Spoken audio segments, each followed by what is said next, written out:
Alhamdulillah, nahmaduhu wa nasta'inuhu wa nastaghfiruhu wa nu'minu bihi wa natawakkalu alayhi wa na'udhu billahi min shururi anfusina wa min sayyiati a'malina man yahdihillahu fala mudilla lahu wa man yudlilhu fala hadiya lahu wa nashhadu an la ilaha illallahu wahdahu la sharika lahu wa nashhadu anna sayyidana wa sanadana wa shafi'ana Muhammadan abduhu wa rasuluhu amma ba'd. اللهم صل وسلم وبارك وارحم على عبدك ورسولك سيدنا محمد النبي الأمي وعلى آله وسلم تسليما. Today's topic is on the issue of feminism and gender in Islam. In the morning session, I will actually be looking at the Western discourse on feminism and to what extent that may or may not be able to interrelate with Islam. In the afternoon, I will be looking at some gender issues within Islam from the Quran and Sunnah, particularly the issue of hijab and haya, and possibly, time permitting, a couple of other issues. So the first slide I've put here, it's called Terms and Labels, Ideology versus Reality. So there are a lot of words. I will actually just put them all up for you. So gender, feminism, feminine. And this is something Allah Ta'ala has also mentioned in Quran, Dhakar and Untha. So Dhakar means the masculine or male, and Untha means the feminine or the female. So the notion that gender itself, so from the Islamic perspective, gender itself is a creation by Allah Subhanahu wa Ta'ala. By and large, there's a large number, especially of the animal kingdom, that also falls into gender. There are a few, microscopic organisms that you really would not be able to speak of them having gender, but otherwise, in terms of mammals and amphibians and reptiles and birds and fish and etc., they all have gender. Okay? So gender is a reality. Okay? At the same time, it's also a category. And this is a category that within humans, men and women, this is a category that up until very recently, no one has ever tried to dispute this category. There is so this is what I mean by not just hyper-feminism, but there's a very fringe, you can call it extreme, bold circle of thought, which is trying to suggest that there should be some notion of genderless, that a human being could also be genderless. And the word, you may have heard of this, is transgender. So transgender means that you transcend gender. I will give you an example. One of you asked me this question. I think this is you who asked me this question, right? Nay, okay. So when I was at Oxford in the PhD program, some of us were selected to teach. And then before teaching, they put you through this teacher training. So there was a one-day intensive course on teacher training, right? So I had to go. It was required. It doesn't matter if I taught how many years I've already taught. So there was a woman there. Well, I'm even to this day not sure. Initially thought it was a boy. So there was a Chinese, definitely an Oriental, East Asian. No, she did mention that they were from China. So everybody, went around and made introductions, right? They asked that you say 1-2 lines, who you are, what you're studying, where you're from. When it came to that individual's turn, they began with this, that I'm transgender, and I would prefer that nobody here refers to me as he or she. At that moment, I felt a great sadness in my heart. I realized that, normally sometimes when you interact with non-Muslims, you think about hidayah, guidance, you wish you could help them. This is the first time ever in my life I actually encountered. I may have unknowingly. And I was just looking at this person, and I just thought they were a boy initially. And then I sort of looked at them, and I thought, maybe they are a girl. And I could accept that physically, first the way they had, they had short hair, but some women also sometimes cut their hair short. They were very sort of, let's just say, thin, right? So you couldn't really tell, honestly. And I just felt that this is such a strange thing, that, what a satanic deception, that a human being, instead of exploring the concept of God or their role on earth or their place in the universe, they've been diverted exploring this question as to whether they're male or female, right? Now, there are some people who are born at birth with some type of, multi-gender. They have both, let's say, gender organs, right? And that is something Islam has acknowledged, and that is called khuntha mushkil in particular in Arabic. And the earliest jurists, some of the earliest works of classical Islamic law I've read, talk about the khuntha mushkil, and that is a human being which has physiologically and anatomically both genders, right? So that is a reality, okay? But other than the physical, physiological, anatomical part, there are a lot of people now who physiologically, anatomically, physically are clearly definitively one gender. They're either male or they're female. But in terms of their behavior or their own emotions or their self-identity, they have chosen to adopt this genderless category, which they call transgender. And then it has become sort of the cutting edge of political correctness in the West, to then when you write, even an email, you use he/she, right? So this, other than this sort of, and I think this has only really been around for maybe 10, 20 years, right? Other than this extremely recent development, gender as a category within humans has always been accepted. And that issue, and I can't remember the English word for khuntha mushkil, maybe hermaphrodite, I'm not 100% sure, but that is for somebody who is physically both. Then there have been words used in English for people who display, so like a man who is physically a man, displays feminine behavior, that's called effeminate behavior. And the notion is they're adopting or posturing. That has existed for a long time, right? And vice versa. Strangely enough, it's kind of an awkward thing because I'm explaining this to you. Strangely enough, in the world of homosexuality, often the pairings are done on this basis. There is a man who is, let's say, more manly, and he pairs with a man who is more effeminate. And there's a woman who is more feminine, and she pairs with a woman who is, more manly in their behavior, not in their physiology. So that also, to be fair, has been something that has existed before, right? But this notion that you could be genderless or you could transcend gender, and now if you know, and that's probably 30, 40 years ago, there's also a gender change operation. And a couple of famous, personalities, celebrities even have done this, right? So this is really one of the most cutting edge challenges to what we would consider the ethical, spiritual, moral norms for all of humanity. And this is something that 99.9% of Christian scholarship also talks about and also tries to deal with and confront, all right? So that's the notion of gender as a category. The second issue is gender is sometimes used as a lens. So I'm going to give the example of history because that is my field. So for whoever of you asked, that is my field. That was you? Okay. Somebody asked, what are you doing your PhD in Oxford? All right. So in history, and I think that gender is a very useful lens sometimes when you're looking, because the history of women in many times and places was different from the history of men. So one very common example that is done in European history is witch hunting and witchcraft. And so in Europe, there were women who would just be suspected of being witches. Maybe some unfortunate event happened in their home, and then they were, burnt at the stake, or they were drowned alive. Many vicious, violent things, most often murder actually happened to them. And there was no such concept that if something bad happened in the house, maybe the man is a warlock. Very little. 99% would be the woman would be the witch.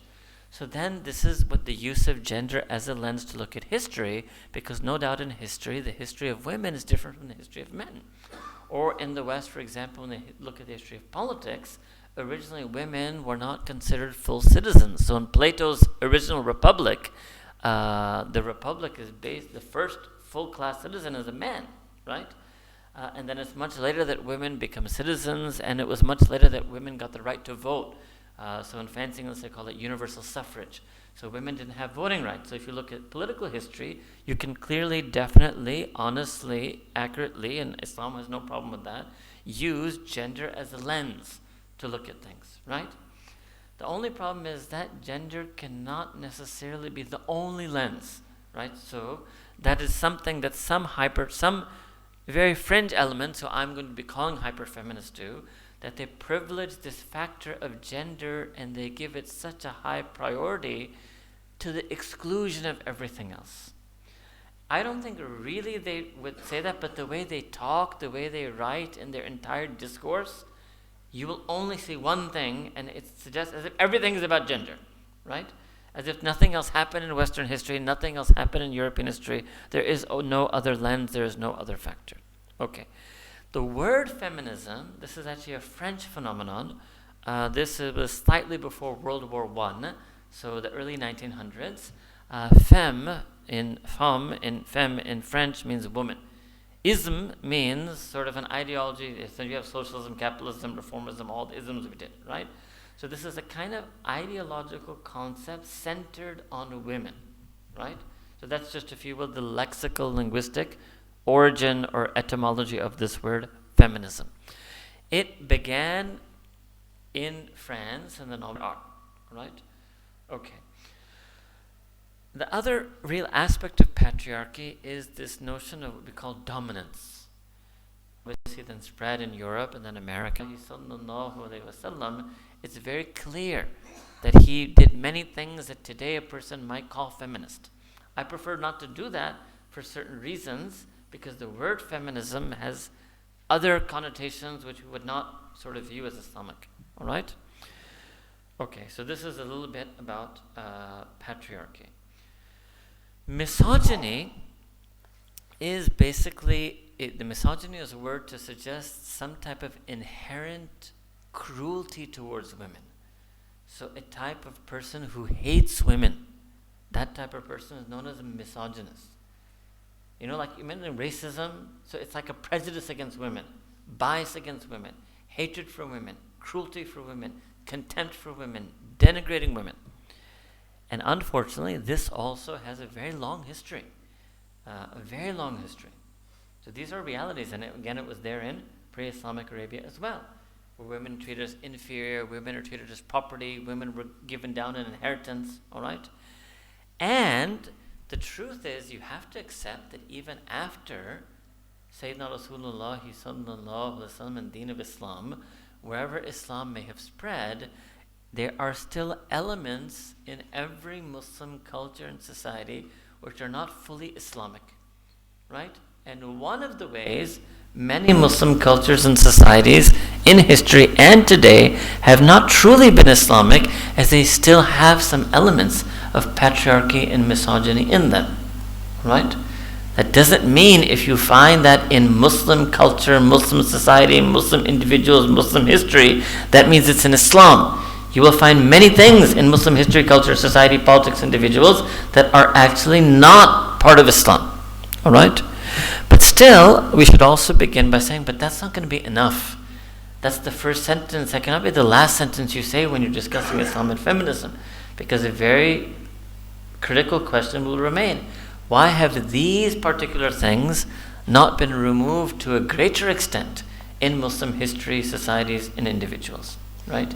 If indeed they are in Islam. Okay, so me and you would know one answer to that. The majority of Muslims don't even pray 5 times a day.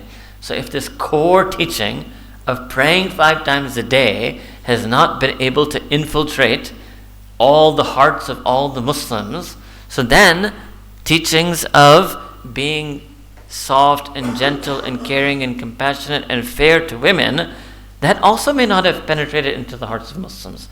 So all this is just yet more evidence that the vast majority of Muslims are not very ideal representatives of the religion of Islam.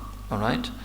But still, the question will be asked that, okay, but when it comes to prayer, we can find so many talks on emphasizing the importance of prayer and books written on the importance of prayer, and at least there's a widespread awareness that you have to pray, and therefore anybody who is not praying, at least they know that they're doing something wrong. But when it comes to this, comparatively, there's not so much emphasis on this, and many of the people who are doing this, patriarchy, misogyny, oppression of women, aren't aware they're doing wrong, and even some, not many, but some of them, even try to do it under the guise and disguise of Islam, right? And that would be right. They would be right then to say that we have to speak more forcefully about it then. The same, every single thing I told you yesterday or day before yesterday about Qadianis, that they hijack the name of Islam and advocate and present something that is not Islam in the name of Islam with the same intensity then. Even though it's not Aqidah, maybe because it's not Aqidah, maybe not that extreme intensity, but almost very close to the same intensity. If somebody is practicing a type of haram, social practice or oppression or violence or injustice, whether it's patriarchy or misogyny or anything else, right? And they're doing it in the name of Islam, so we have to call them out very forcefully. Okay. With misogyny, it's crystal clear. Patriarchy, there are elements in Islam of gender roles and gender differences. Strictly speaking, some of them you could call patriarchy, such as the famous ayah, Ar-rijalu qawwamuna 'ala nisa, right? But the whole Western concept of patriarchy, of being oppressive and unjust, we don't believe that men being qawwam, which means being the financial caretakers of the women and children, is in any way an oppressive or unjust system. So therefore, I won't even want to use the word patriarchy for that. Because again, patriarchy in its dictionary sense just means a man having a place of authority. But today, its usage means a man abusing his authority in an oppressive and unjust manner. So in that sense, there's no patriarchy in Islam. All right? So this is, now you have an idea why we have to look at the terms and the labels as they are used right now. It's important to say that because if I just said there's no patriarchy in Islam, somebody would send me a question, what about ar-rijalu qawwamuna 'ala nisa? All right? There are different ways it's being used. Hyperfeminism. Okay, this I just cooked up this morning for you. Aap logi barkat hai. Huh? I will get a couple of lines. Where to go? Okay, yeah. So hyperfeminism basically slanders and labels all men as inherently sexist, is the word they use. It means biased against the gender of women. That men by nature and by their very masculinity and manhood are biased and prejudiced against women. And all institutions in which men have any leadership role or position, including religion, are therefore inherently and intrinsically biased against women. In another way you can say, all men are patriarchal and all men are misogynists. Now this hyperfeminism in this 100% extreme form I told you is held by a very, very, very, very, very small group of people. Okay? But hyperfeminist tendencies, hyperfeminist rhetoric, the reason I use the word hyper is because this is a hyperbole, we call it, exaggeration.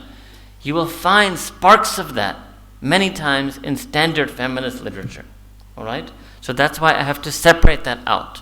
So there may be something that a feminist author writes that we actually agree with, but then by paragraph 3 they have this spark, a burst of hyperfeminism, and then we won't agree with that. Okay? So in this sense, something I talked to you about earlier in the previous days about secularism, liberalism, reformism, modernism. So remember we talked about the good and the bad, right? And so there is good in feminism, right? But it's even more important and delicate to sift out and separate the good from the bad. And because it's a very tricky and difficult thing to do, it's questionable whether you even want to say such slogans as Islam is feminist. Rather, it would be better to take the reality of feminism and say that Islam is against the oppression of women. Islam is against any injustices being done to women. Islam is against any kind of abuse of authority that Allah Ta'ala, God, may have given the man, that he should not abuse it towards women. Right? Islam is against a woman abusing her authority as a mother over her children. It's against child abuse. So it's rather better, although it's going to take much more words rather than say Islam is also feminist. Because the problem is, once you say that sentence, there are a lot of other things that will creep in the name of feminism, which actually aren't okay with Islam. All right? And one of those things is that, because I told you it's a political project, if you can see that, is that the feminist movement has aligned itself with this transgender movement. And they're both talking about gender, right? So part of feminism today is a woman's right to give up her gender, or a woman's right to be transgender, or a woman's right to have a gender change operation, and they call all of that feminism, right? I mean, when you say Islam is completely fine with feminism, you may mislead someone to think Islam is fine with those things, all right? Okay? But you could say feminism properly understood is inherently Islamic. But feminism improperly understood has many things in it that are not according to Islam. So there are a lot of, it's a very convoluted, interrelated field. Okay. Now, the first thing that will come up on this is gender equality versus disparity. All this time I thought I've been there.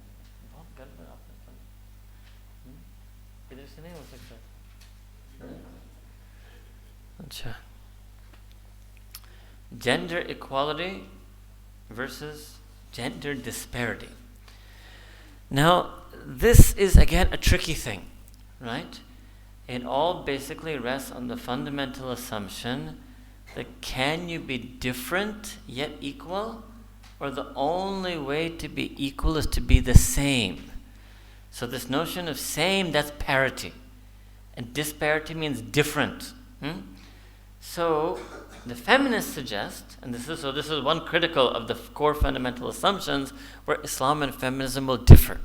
Although they still will share many things, but they will differ on this fundamental assumption. Feminism will say that for there to be gender equality, there must be gender parity.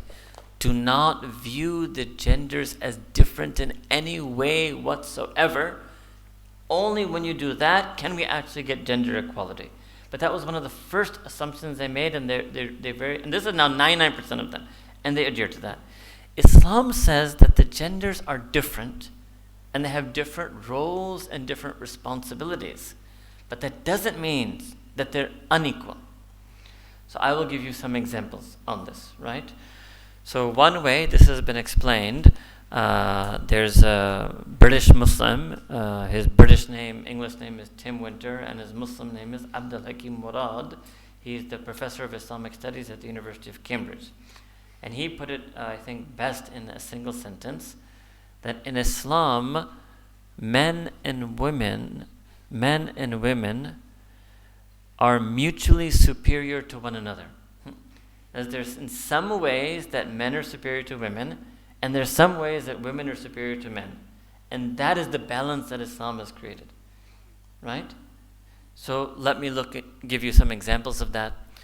All of you would know. So because these things are very well known, I didn't put it up, but I suppose for the YouTube or other audience, maybe we should have put it in the slide.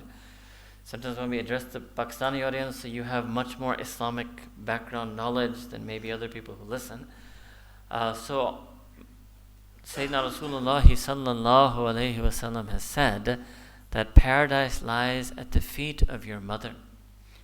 There's no hadith that says paradise lies at the feet of your father. Now if I take this one hadith and I say that Islam is gender biased, but I do reverse, right? Because you're going to see later, that I will show you, that others have taken single hadith to suggest that Islam is biased against women, right?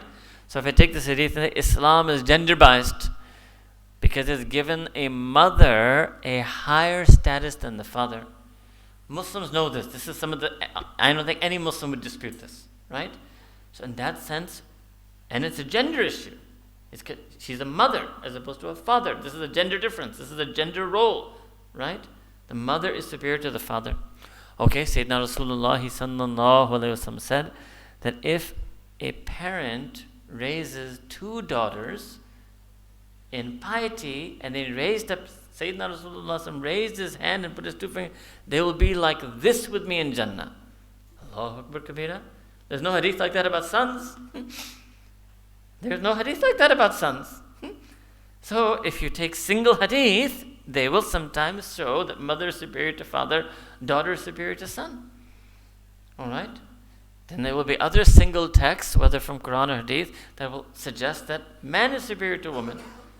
So there's a complementarity here, as opposed to a complete equality. Symmetry. No, they're different. Different but equal, and each one is superior to the other, and that's what maintains the balance. All right?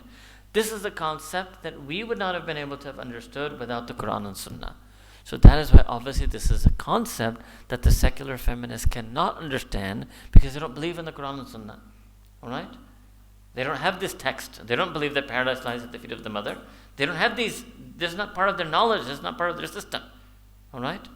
So this is another reason why Islam will be inherently different. The same thing I told you about the rival epistemologies. Islamic epistemology will be based on the Quran and Sunnah, and will analyze everything else in light of that. The rival epistemology will be based on certain fundamentalist, liberal, secular assumptions, and will analyze the Quran and Sunnah in light of that. So you can never have 100% reconciliation between these two rival systems of thought. All right? I will go further now to prove to you there are some areas where genders are completely equal. So from a religion perspective, because if you ask a political party, prove to me they're equal, we'll say both can be full members of the party, right? Depends what category you're asking, okay? If you ask sports, can they be equal? You say they can both play the game, right? If you ask a religion, in your religion, are men and women completely equal? So we're going to look at a couple of things. Number one, access to Jannah. This is the biggest thing, right? The biggest thing a religion has come to teach us is that there is an akhirah and a hereafter. So in Islam, men and women are absolutely, completely equal in their potential and ability to earn access to Jannah. No gender is privileged or preferred over the other gender. Pure equality. This is a very big thing, right? Okay, secondly, in this world, and in the hereafter, the greatest thing for religion is Jannah. In this world, what's the greatest thing? Piety, taqwa. Inna akramakum indallahi atqakum. Allah Ta'ala said the most honored of you in Allah Ta'ala's regard are the ones who have the most taqwa. In Islam, a man and woman, male, female, are completely equal in their potential ability to attain taqwa. Now this is different from many other religions. So there are 3 religions right now on earth that claim to have 1 billion or more followers: Christianity, Islam, and Hinduism. So let's just compare within these 3. Okay? So in Christianity, let's take Catholicism. A woman cannot be pope. A woman cannot be cardinal. A woman cannot be archbishop. So that's not equality then. These are their spiritual ranks. In Islam, a woman can be alima, can be waliya. All right? Can be. It's quite possible that the human being with the greatest taqwa at any time in history could be a woman. In Catholicism, it's definitely always going to be a man, because it's always the Pope. All right? There they identify it. We will say we don't know who is the most beloved human to Allah Ta'ala at this time, but we will say it's equally possible it's a woman. They will say, number one, we know who it is, it's the Pope. And they will also say it definitely has to be a man. All right? Okay, second thing, in order for that man to reach that level, he must stay away from women. That's called celibacy. He shouldn't get married. Because marriage, woman, basically, is some type of spiritual impurity. Islam, no. You can get married. It does not restrict your taqwa. In fact, nikah will complete your iman. A very different concept. Completely different way of viewing women. You understand? Okay, let's look at Hinduism. Hinduism is actually the same thing. To be the highest level of yogi and guru, first they're only men. The highest yogi and gurus are all men. So it means the highest level of spiritual attainment in this world can be attained only by men and not by women. And then the second thing is also the same. To be that high level yogi and guru, you have to be celibate. You cannot be married because women are impure. and by marriage or association with woman would make you impure spiritually. But this is the question to ask of a religion. We're not going to determine equality on this basis. Oh, do you let women be construction workers also? Or do you let women fight on the front lines also? We're a religion. We're going to answer on our basis. Okay, some ask this question, that why was a woman never a Nabi? Alright? Okay. So let's look at this in terms of Jannah, and let's look at this in terms of Dunya. So if Jannatul Firdaus, which is the highest level of Jannah, the highest level of heaven, was only open to the Anbiya, number one. Number two, all Anbiya are men. Then you could have this conclusion, number three, that this is unfair to women because women will never get to attain the highest level of Jannah. But actually, number one is incorrect. Jannatul Firdaus is not only open to the Anbiya. Jannatul Firdaus will be open to more than Anbiya. That's Allah Ta'ala's will, He knows best. But you can say Anbiya, Sahaba, Awliya in the true sense, which means the most Siddiqeen, Muttaqeen, Salihin, and that includes women. In other words, definitely there will be women in Jannatul Firdaus. So there's no issue there. In this world, the role of a Nabi was a public figure, and the role of the Nabi was an extremely open, the most extreme public role in the history of humanity, with the most extreme open access, with the most extreme exposure, and the target also of the most extreme hostility and enmity. So not because a woman doesn't have the spiritual capacity for nubuwah, she would have had it for the spiritual aspect of nubuwah, but because Islam and Allah Ta'ala preferred not to put her in the public practical role responsibility of nubuwah, the worldly aspect of it, not the spiritual aspect of it. Alright? And that's why you will also see in Quran that Allah subhanahu wa ta'ala has sent His revelation on women. Women can take that spiritual aspect. Allah Ta'ala sent revelation on Musa alayhi salam's mother to put Musa alayhi salam in the little box and put him in the river, because she can spiritually receive that. Women had the spiritual power to do that. Same thing happened with Sayyidah Maryam radiyallahu anha. So the spiritual thing is documented in Quran. We won't call them prophets because they were not given that task, but they were given bits of revelation and inspiration. Shows they have the spiritual zarf, tahammul for that. Alright? Okay. So this is an issue. So this is in the sense where Islam actually has absolute gender equality. Spiritual, religious, complete gender equality. In fact, practically speaking, at least today, probably overall, average taqwa on women is greater than average taqwa on men. This is our data set and experience in any case, right? Okay. Anyway, in the next session, I will be discussing more. I'm doing that a lot now, actually, but this was stuff I was going to talk to you more about in the afternoon session, as I told you, within Islam, the understanding of these things. Okay? All right. Women's rights. This was another term that then was often used. So an example of this is the right to vote. I told you recently, those of you who read the news, right to drive. Okay? Okay. So definitely in Islam, there are overwhelming number of things where men and women both have the right to do so. Something I will be explaining in the second session is simply, it's just basically one factor, is the role, the concept, there are two factors really, the role of the woman in the home and the exposure of the woman outside the home in the public realm. These two things are going to be different than men. This is going to be the notion of gender difference. Not the woman intrinsically, not her intellect, I will explain that hadith also later, not her spirituality, not her capability, not her creativity. All of that is the same. There's complete gender equality in that. It's in the role. Specifically, two roles. One is what is the role of the woman as compared to the man inside the home, and what is the role of the woman as compared to the man outside in the public realm and in society. That's basically all the discussion that's going to take place on this issue of rights and equality and disparity. But we'll talk about that a bit more in the next session. Khair, I've already done this few gender roles and differences, blurring the lines. Okay, let me go ahead and talk about this. Let's start with the role in the home, right?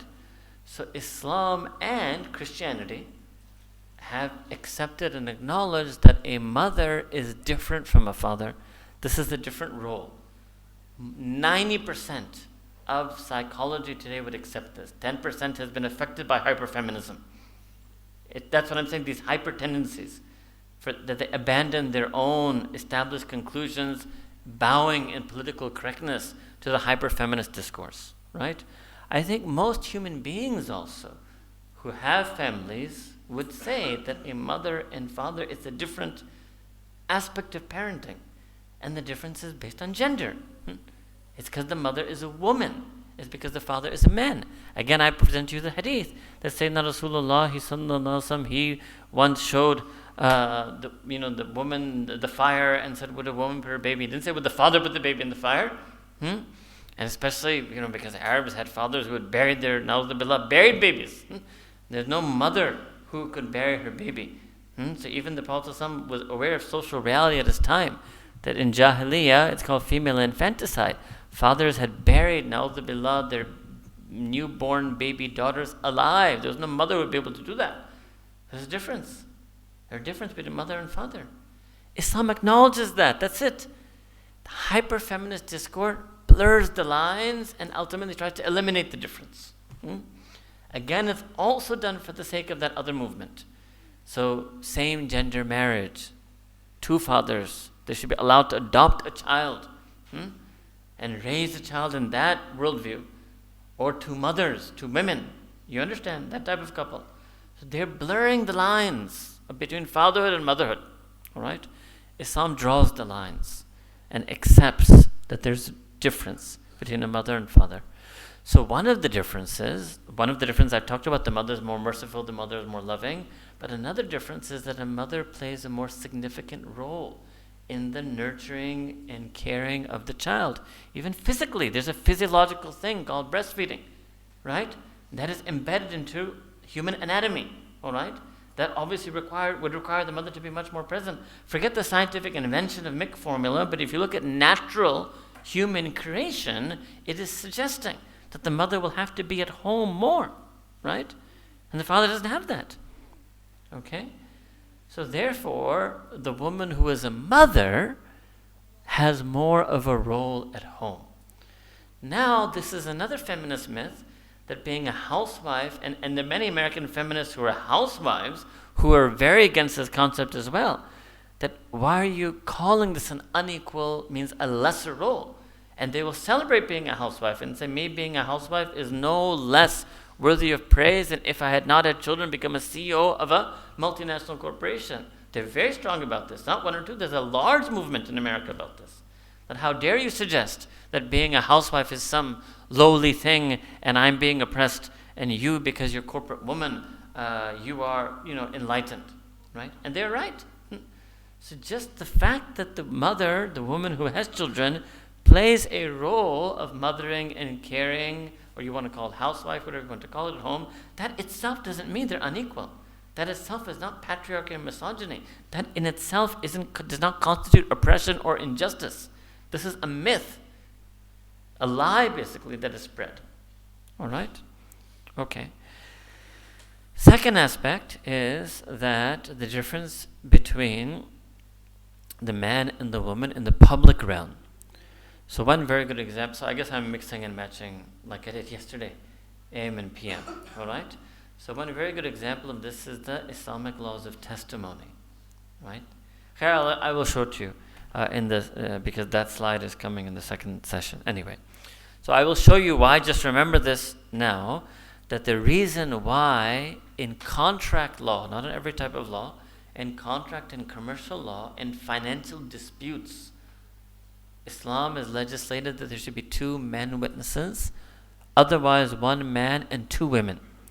And the reason, one of the reasons is that, and you will notice this in life as well, in money matters, people get very angry if you testify against them. Very angry. And you need that the witnesses should have the ability to support one another. So if it's 2 men, they can support one another. If it's a man and a woman, well, there's another thing that's coming out to know, that Islam has certain restrictions on how much a man and woman can, non-mahram man and woman can interact with one another. and they would not be able to interact so closely that they emotionally support one another at the time of testimony.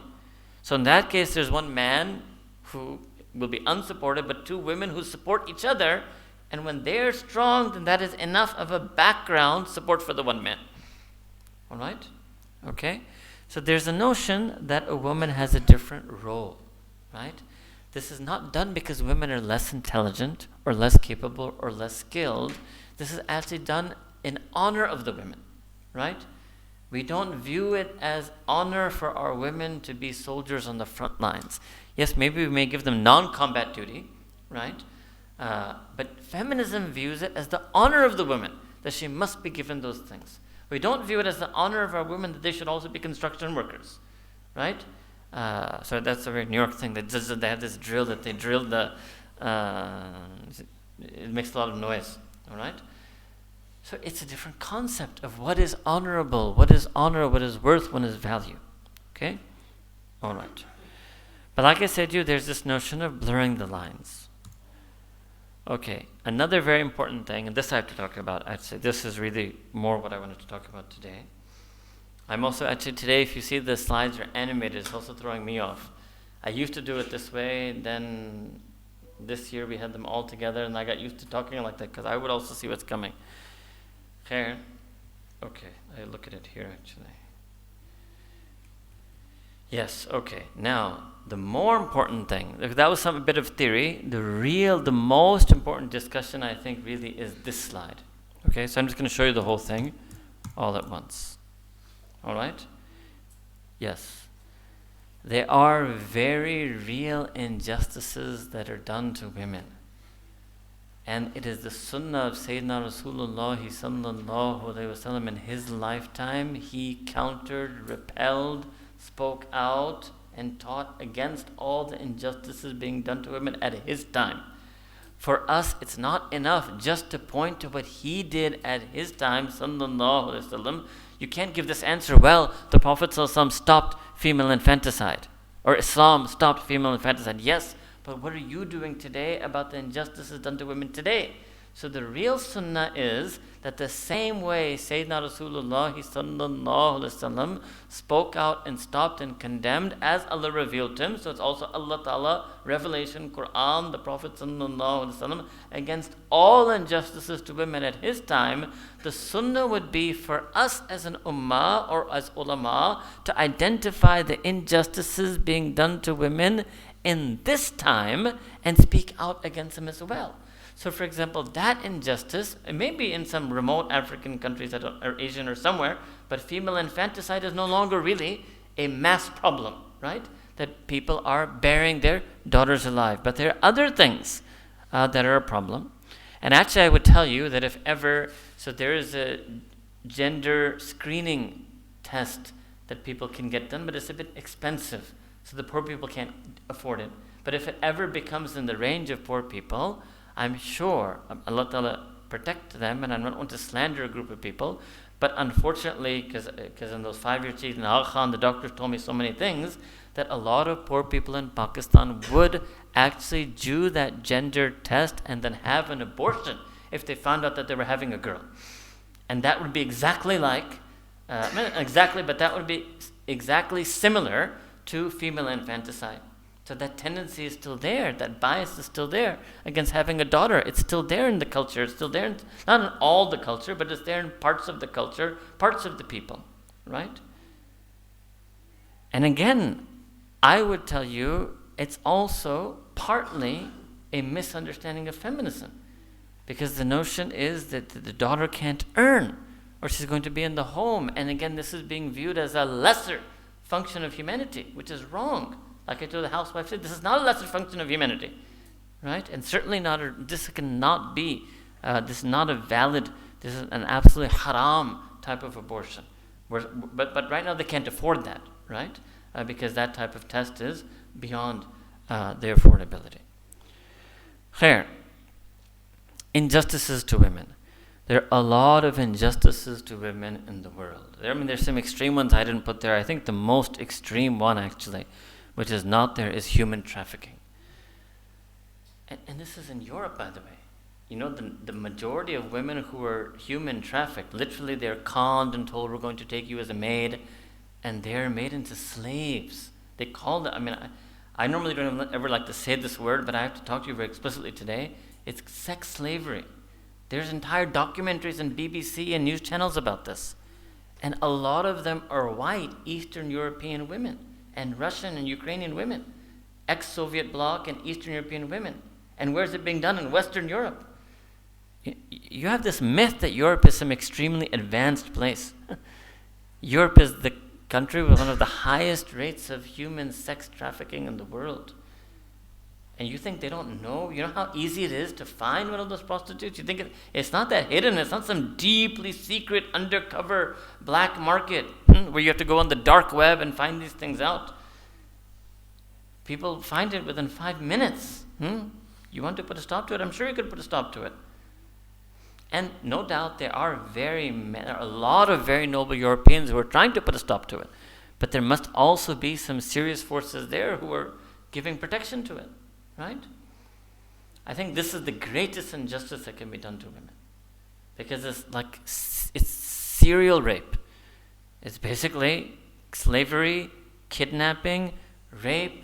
It goes on for years. Achieve Allahu Akbar Kabira. But to be fair, it's not only going on in Europe. It is a global phenomenon. If you just Google this global human, you will be shocked at the statistics. If you see that statistic, you will say, forget everything else. Forget even climate change temporarily. Forget everything and just fix this. The whole UN should just be fixing this. Because it is one of the most abhorrent, extreme crimes to do to a woman. Right? And to whatever extent it is being done in the Muslim world, or to whatever extent it is being done by Pakistani immigrants in England. Ye bhi ajeeb tamasha hai. Yeah, there are certain, not all, there are certain Pakistani immigrants in England who do what they call grooming. They're gangs, right? Kya batao aapko? It's a strange world, right? So there are extreme injustices to women. So part of Islam, part of the dawah of Islam, part of the effort of teaching and practicing and sharing and spreading Islam is to fight against these injustices to women. To participate with others, maybe atheists, whatever they are, even hyper-feminists, in the fight against these injustices. All right? So that is actually, I didn't put that here, that was the most extreme one. All right? Second is, sort of assault and battery, that women many times are victimized. Because on average, and there are definitely many women who are stronger than many men, like, us, right? But on average, an average man, overall average, has more muscle or strength than an average woman.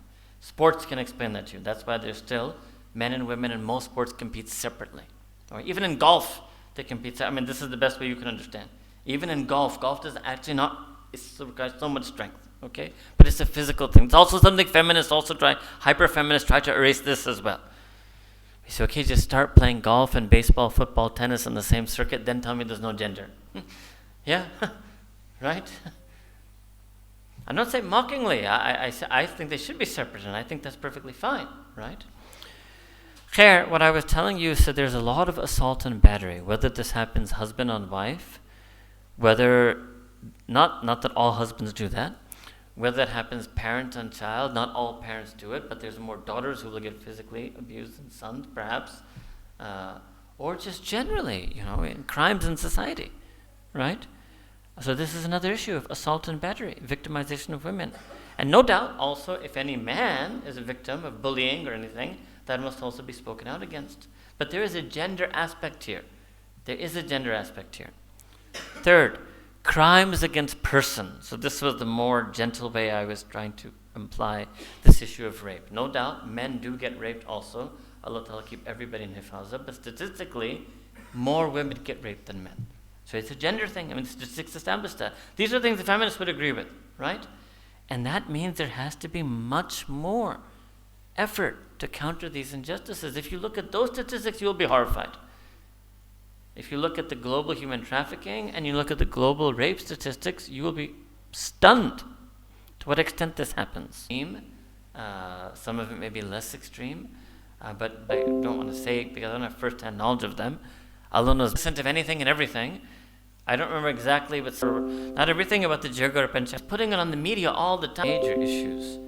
In light of the teachings of perfectly wise, perfectly knowing, divine, one and only being Allah, and is absolutely. So this is another problem, because a woman who is suffering, remember I told you about the dawah? So that woman was suffering when another woman comes to her who is on deen, loves Allah Ta'ala, loves Rasulullah Sallallahu Alaihi Wasallam, and tells her that I've come to help you from this horrific money-making schemes. I know there are a few of them that are like that. I've encountered that as well. But that's not the majority of them. The majority are sincerely trying to do this. And they do make sacrifices. And some of the women who are working in those organizations could have had corporate jobs and made very high salaries or etc. But instead of doing that, they chose this community service work as their calling in life, you know. And you have to admire them for it, and you have to admire them to their face for it. Right? Instead of just, conspiracy, they're all Western NGOs, they're trying to corrupt. I accept that. Sometimes they do try to corrupt also. That is also there. But that's not the bulk of their effort. That's not the core of their effort. The core, true, real reason, maybe a couple, you know, but overall, the majority core reason is simply that slide to remove the injustices that are being done towards women. That's what it's all about. And they're doing it, by the way. The proof is in the pudding. They are helping women. But there's still so much work done. So this is why it's very important to develop this alternative. Some practical steps, all right? So then, and I'm going to do the other stuff in the second session. So today I may actually just take your questions now before we go for Dhuhr. Leadership of women in the community, all right? This is something that happens naturally, and I'm not speaking against this entirely, but a lot of practicing pious Muslim women shy away from leadership roles, all right? Now, I accept that there are certainly many leadership roles that you should shy away from. But this effort, which is effort by women for women, right? There's a particular type of effort. By women for women, in that type of effort, a woman should not shy away from a leadership role. All right? Okay? If you say, I shied away, I don't want to become the CEO of this corporation, and I would say, yes, I understand completely and agree with what you're saying. But this is a different type of effort, all right? And so there's a very true honesty and shyness that should be there in a woman, but there are certain now efforts that have to be taken up by women, all right? So this is the first thing. Second thing is female scholarship. So, you know, Zainab Academy may not yet have been able to do the first step, but we're definitely trying to do the second step, is you need more and more female scholars. Because a lot of the issues you will encounter when trying to repel these injustices done to women need to be understood in light of the Quran and Sunnah. You need to know examples from the Seerah. You need to have good adab and akhlaq. So we need women who are very learned in Islam and very well trained in their akhlaq and tazkiyah, right? Not just so that they, you know, not every woman is going to do this, but female scholarship should not be acquired just for the sake of personal enlightenment. Female scholarship also has a service requirement, just like male scholarship does, right? Just like men ulama, if they just study ilm just for their own intellectual enlightenment, okay, some may, you know, become pure academics and write, you know, tafsir and commentaries and these, but then a lot of ulama have to go and serve. It's a service industry. Not industry I would call it, but it's a service. The alim is khadim, is not makhdum, right? आप लोग मखदूम समझते ना हलवा बनाकर देते हैं, huh? You have also the common people have contributed to the role reversal. This is something we've spoken to you about in other types of gatherings. Don't make any alim or sheikh your makhdum. It doesn't need you. The ulama can't build the bridge. Ulama are here. Society is here. You're the bridge. They're not the bridge. They're one side. The NGOs aren't the. Be a lot of khair that would come in that woman's life, because ultimately any human, whether man or woman, to whom any injustice has been done, will only ultimately find solace in Allah Ta'ala indeed. That's the real solution, is to rescue them from the horror, but then also to connect them to the one and only way, Allah bi dhikrillahi tatma'innul qulub, the one and only thing, force, which is deen, that will bring them happiness and contentment in their life. So that's something separate from scholarship. So I'm using the word mentor here. You can call it counselors here. Again, it's by women for women. So we're not telling women to go and do this for men, right? By women for women, between and amongst women. All right? Okay.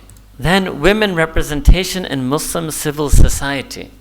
What does this mean?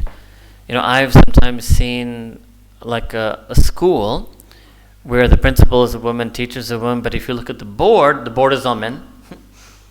It's very strange. The board is all men. Now, and this can many times cause problems, right? So if there's any type of institute, maybe there's a hospital, maybe there's a clinic, maybe there's a psychology clinic, right? There have to women also, not only women, but there has to be a woman's voice. Why? To preserve, because the woman is the one who's working in the women. She knows what the women are. The man doesn't have so much interaction and penetration in women's circles and societies. He doesn't know fully. He may know through what he reads and hears and from hearsay. But the way that a woman can know what's going on with the women, no man can ever know that. So that's half the population. That's half of the Islamic work. That's half of the effort. So how can they how can they have zero representation? No doubt I can accept there may be some organizations that don't require women representation. Depends on the type of organization, the type of work they're doing.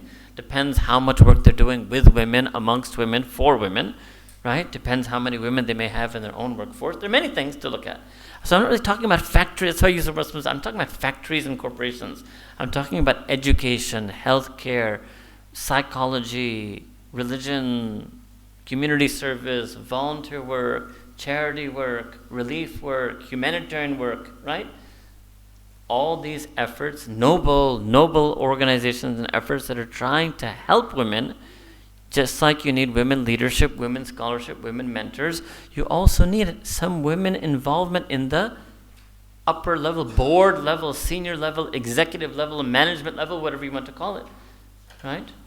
That is almost entirely absent and missing. Yes, there would be certain ways then, in terms of Islamic law, that we would have to regulate their involvement or discussion with the men on the board, but that can be done. But this is an important thing. This is also a very important thing. And I would also add to this, in a sense, women representation. Unfortunately, some of the Islamophobia aspects of Pakistani society don't allow this.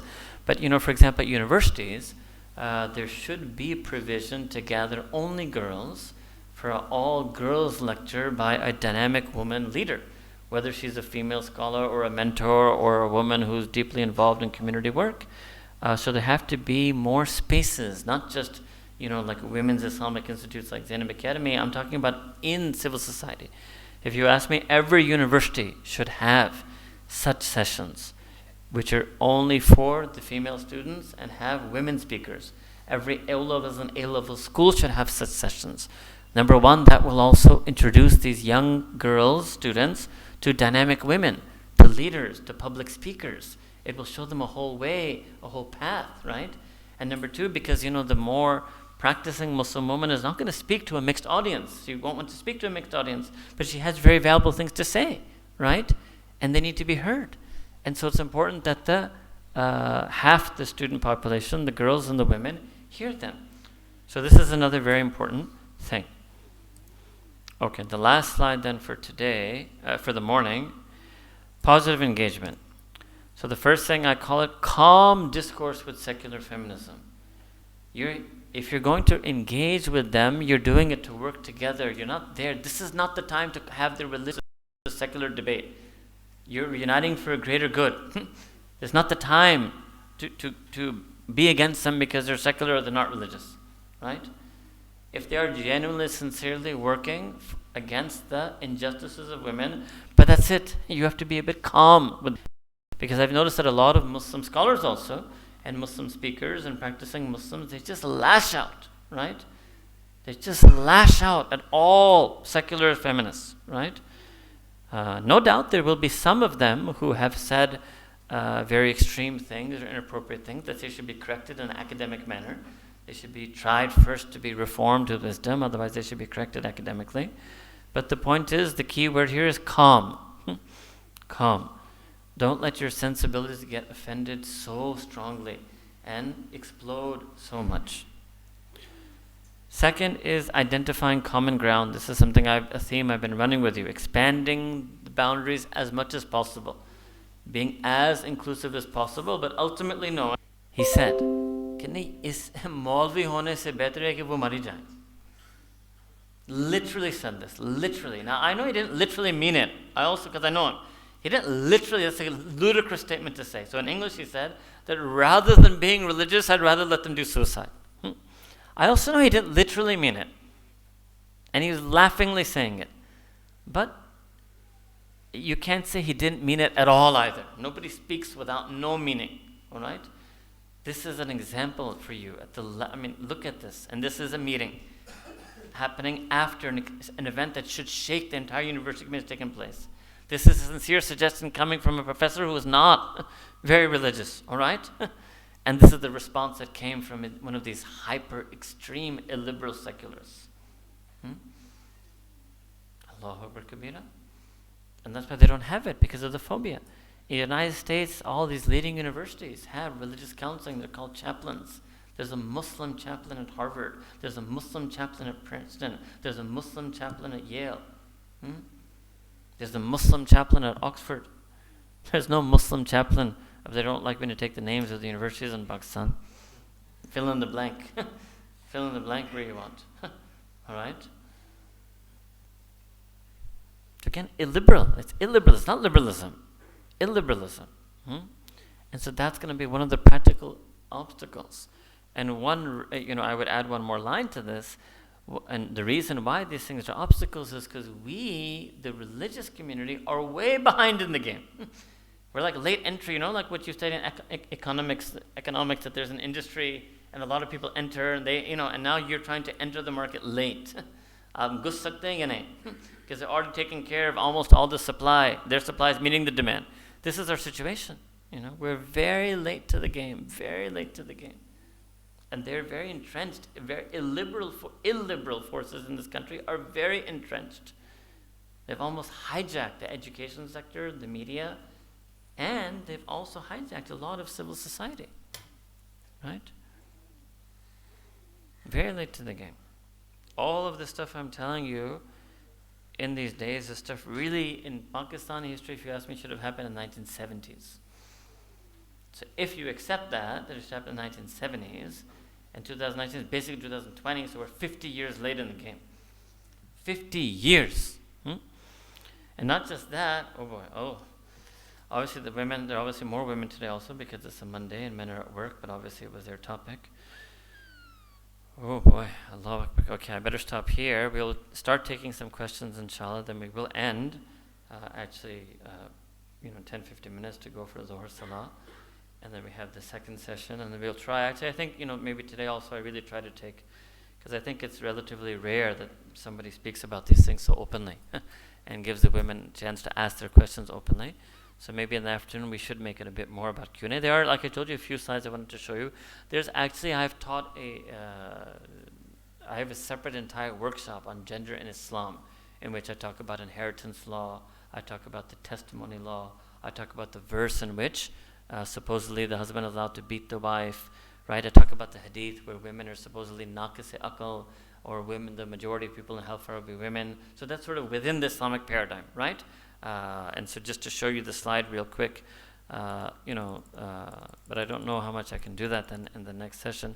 But this slide, feminist critiques of Islamic scholarship, questions raised on Quran, questions raised on Hadith, questions raised on Islamic law. This is actually an entire separate presentation of ours, okay? But since I instead today talked more about this issue of feminism and all that, and there's already so many questions, so maybe we will do that, all right? But you can see it anyway. At least you can see the slide. Okay. These were the women's questions? Okay. No, Hassan, you're doing that. आप करें जो आपका काम है, मैं करता हूँ. You got it? Okay.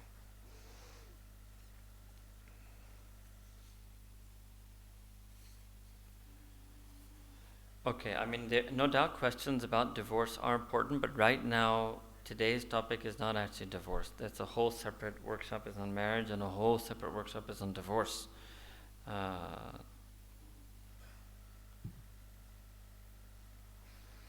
Just somebody is asking me, so okay, well, oh boy, this is also in that workshop. Why can men marry 4 women? And the hadith, why do men only have a right to? This is all basically that other workshop. I'll try to do some of that with you in the afternoon session. Okay, maybe let's start with this. There is a growing emphasis of inclusion of women in science, technology, and engineering. How is that perceived under Islamic teachings?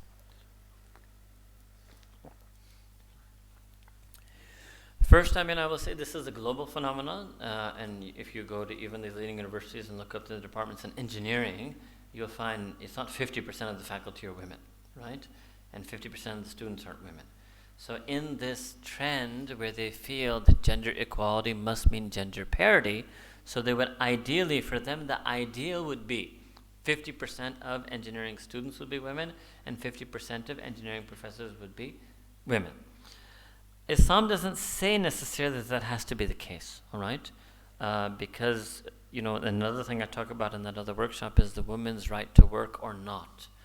And basically the women's engagement in the public domain really is more steered towards these type of things, which I told you are efforts by women, for women, or areas of society in which you need to have women. As such, but I'm not in the field of engineering, so I can't really say for sure, but from a distant observer's view, there is as such no real critical need in engineering for women to be in that field. Whereas there's a critical need in education, there's certain areas of healthcare, there's a critical need here, what I'm telling you about community service, there's a critical need in counseling, whether psychology or proper psychiatry. There are many, many critical needs in which you must have women in those fields, right? So I would say first and foremost, the women should try to study and pursue those fields in which their religion wants them to be, in which they can serve the ummah locally, maybe not globally, but at least locally, all right? That said, studying these subjects is itself permissible. It's permissible to study any science. I guess the question first asked about science, whether it's biology, chemistry, or physics. And if a woman was able to work as a scientist in, let's say, a research institute or a lab, in a way that she can observe the Islamic norms of gender interaction, which is maybe sometimes difficult in certain workplaces, but if she can do so, then it is permissible for her to work. Other scholars will tell you no, that a woman cannot leave the confines of her home under any and all circumstances.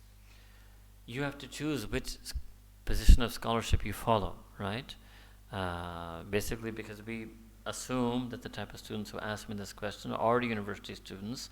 They're already women who have made this decision in their life not to live in the confines of their home. Okay? So I'll explain this a bit in Urdu. Jo औरत अभी 4 दीवारी पर्दा खुद कर रही है, तो मैंने कहूँगा आपने जाकर यूनिवर्सिटी पढ़ के इंजीनियर बनना है, ठीक है? मैं क्यों कहूँ? आप जो ज़िंदगी हैं आप उसमें हैं. जो औरत किसी किस्म के 4 दीवारी पर्दा नहीं करते, फिर बाहर जाती है, बाज़ार जाती है, यूनिवर्सिटी पढ़ रही है, दोस्त की शादी की खातिर खुद हवाई जहाज़ पर जाकर इस्लामाबाद चले जाती हैं, मैं कैसे उनको कहूँ कि आप नहीं यूनिवर्सिटी नहीं पढ़ सकते हैं, जहाँ वो हर तरीके से, हर तरह से सोसाइटी में और घुस रही है. Doesn't make sense. Her own amal will determine. Everybody can choose to be how strict or conservative they want to be. I guide people based on their existing strictness and conservativeness within the permissible range. Obviously, if somebody is doing something impermissible, then I don't look at how strict or not they are. I will tell them that what they're doing is impermissible, right? So not every woman may necessarily want to study at a university. Not every woman's parents or husband would want them to study or work. That is between them and their family members to decide. But if there is a woman who has already made this decision and her family has allowed her to study at university, I will try to guide them on how to study in a university within the etiquettes of Islam and taking the precautions that you have to take to maintain and safeguard your haya in Islam. All right? And if there are such workplaces where a woman could work, in which she could safeguard her haya, it may be permissible for her to work, but if she's not doing any service role for the ummah, she's not doing any khidmat for the ummah, it would be better if she then instead did something in that profession. All right? Picked a course of study, like the many ones that I mentioned earlier, that would be beneficial. All right? You sort of also have to remember just a sociological reality, that there will always be non-Muslim women in these fields, and there will always be non-practicing women in these fields as well. So if you as an individual, I'm looking at you, but I'm talking to the people downstairs, if you have as an individual are practicing Muslimah wants to be a pious Muslimah, and there's certain areas where maybe women are required, but for them to fulfill that role, they may have to compromise certain things, then you may not choose to opt for that because you don't want to compromise those things. And unfortunately, but the reality is that there are women who will compromise those things. And just as an example, there are women who don't do hijab in Karachi. Okay? We would love that they all do hijab. That's an ideal, but you also have to look at the reality. So if there's a workplace in which hijab is not respected, right? But maybe that even falls in the category of what I mentioned, that is a critical need on part of the religion or the ummah, that a woman should do that. If you are a woman who observes proper hijab and is practicing, then you leave that for those women, leave that role and function for those women who already have chosen, for whatever reason of their own, not to do hijab. I don't know if I'm making sense to you, right? This is what I'm trying to explain. You have to look at the reality as well. Okay? All right. This is a totally off-topic question.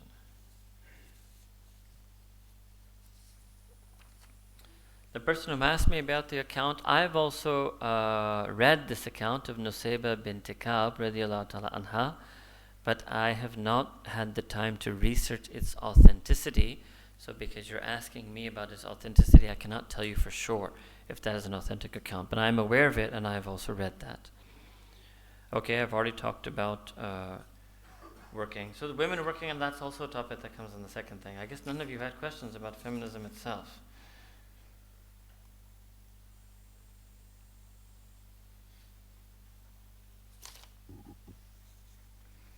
Almost all the questions are on working and on divorce.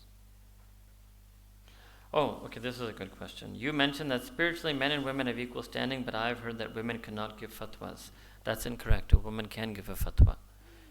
Any human, Muslim, man or woman, if they have the requisite knowledge and training, can give a fatwa. There's no gender aspect to being knowledgeable enough to give a fatwa.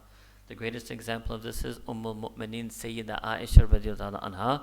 Not only did she teach hadith and give fatwa, she used to correct male Sahaba Ikram on matters of hadith narration, hadith interpretation, and also legal decision. And she is known, all the classical scholars call her the first woman faqihah, the first woman legal jurisprudence scholar. And the fatwa of al-Mu'mineen Sayyida Aisha is a source of Islamic law. All right? Now you have to look at reality. The reality is that many women, for whatever reason, may not study that amount. So let's take the Pakistani context. The men's alim course is 8 years.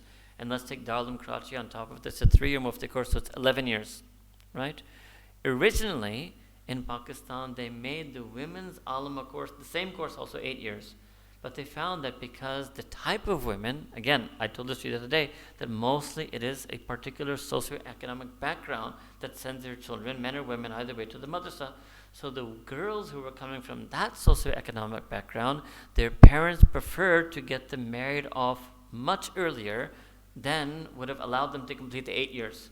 So when they saw this repeatedly, so then they changed the course and then they made it 4 years. So then the men's alim course was 8 years and the women's alima course was 4 years. Then they ran with this for about a couple of decades, right? After, but roughly speaking. Then when they realized that for 4 years, actually there's too much of a disparity. She's being called an alima, he's being called an alim, but it's double the difference in knowledge. So again, they changed it and they made it 6 years, right? And I actually think that the 6 years women course, the way it is designed, it's actually very well designed.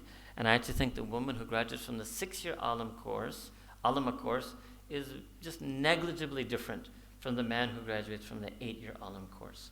Because in the men's course also, there's a lot of extra medieval logic and medieval literature which they still teach, which they drop for the women's course, which I don't think that really affects a person's in-depth understanding of Quran, Sunnah, and fiqh. But other ulama may disagree with me on that. But anyway, so the point is that if a woman was to study the 6-year Alama course and spend a few extra years, she would be able to give fatwa. I know for a fact at least about one woman that Mufti Taqi Uthmani of Darul Uloom Karachi has himself given her his ijaza, his license and permission to issue fatwa. So of one muftiya, if you like that word, of one muftiya in Karachi, I'm at least aware. So its existence is proof of its possibility. But how many women go for that, that's a separate decision. All right? Okay? So I think we stop there because it's time for us to prepare and get ready for Dhuhr. So I guess because so many of your questions were on these issues, so this is what we will end up then talking about after the Dhuhr break. Jazakumullah khair. Oh, I didn't take the one from the mem. Yeah, khair. Were there any online also?